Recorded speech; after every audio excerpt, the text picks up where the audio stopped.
Bonjour à tous et bienvenue sur cette web-série Les clés de l'épargne. Aujourd'hui, nous allons traiter de la conjoncture économique. Pour cela, nous avons fait appel à Philippe Wechter, expert en la matière. Philippe, c'est à vous. Bonjour. 5 points sur l'environnement macroéconomique des marchés financiers.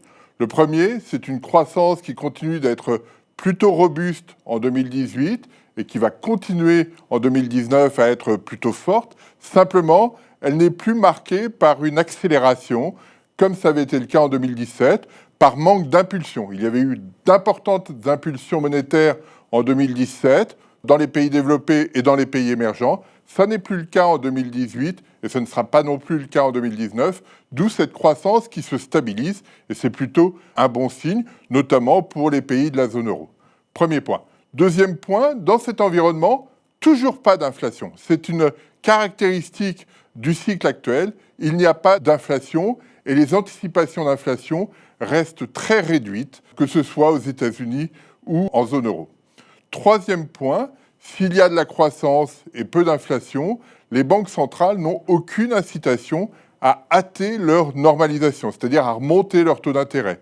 La seule banque centrale qui ait cette incitation, c'est la Federal Reserve aux États-Unis, parce qu'il y a une politique budgétaire extrêmement puissante liée aux baisses d'impôts, liée à l'augmentation des dépenses, et cela crée un déséquilibre qui va obliger la Banque centrale américaine à remonter ses taux d'intérêt tout au long de l'année 2018 et en 2019.